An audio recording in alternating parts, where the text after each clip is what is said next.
السلام عليكم يا قوم الباكستانية.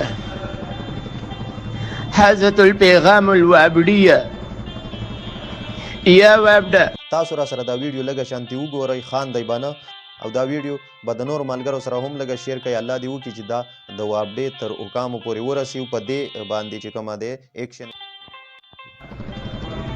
السلام عليكم يا قوم الباكستانية. هذا البيغام الوابدية يا وابدا.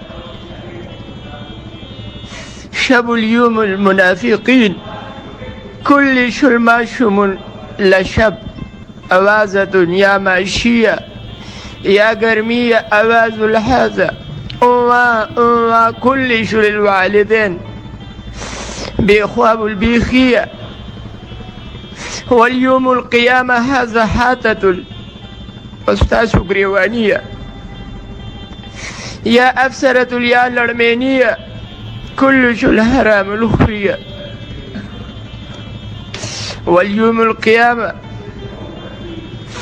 تبقر عند دي مرية جهنم للواسل كل الأرمينان. هذا أهد ديران وابدا كل شو الامبيغان ناجمين كونسلرين أفسران البادة يا وابدا. فرياض الباكستانية يا وابدا يا وابدا. لعنة البيشمارية. هذا ثواب الشيرة بسيارية.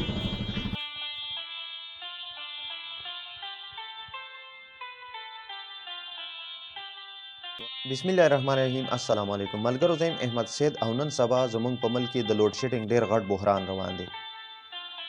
په ملک کې د بجلی د نشوالي د وجې نه ټول عوام د ډیرو مشکلاتو سره مخ دي او هغه ماشینریانې چې کمې په بجلی باندې چلیږي هغه ټولې ولاړې دي.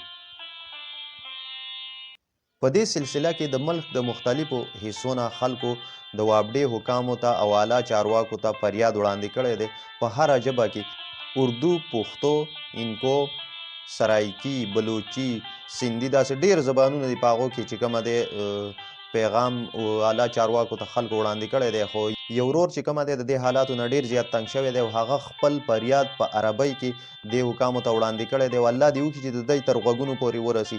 تاسو را سره دا ویډیو لږه شانتي وګورئ خان دی بانه او دا ویډیو به د نورو ملګرو سره هم لږه شیر کړئ. الله دې وکړي چې دا د وابډې تر حکامو پورې ورسي او په دې باندې چې کومه دی اکشن والي، ځکه چې دا مشکلات نن سبا د هر کور د هر انسان مشکلات دي. دا د دې ملګري چې څه مشکلات دي تاسو ګورئ. السلام عليكم يا قوم الباكستانية.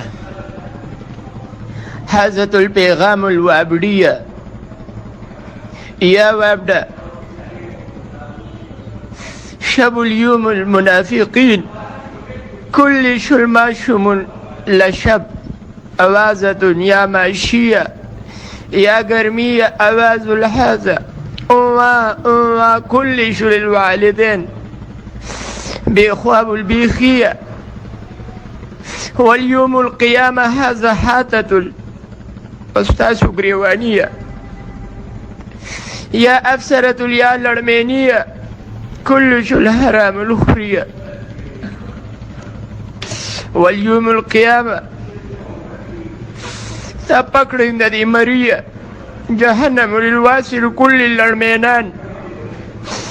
هذا أهد ديران وابدا كل شو الامبيغان ناجمين كونسلرين أفسران البادة يا وابدا.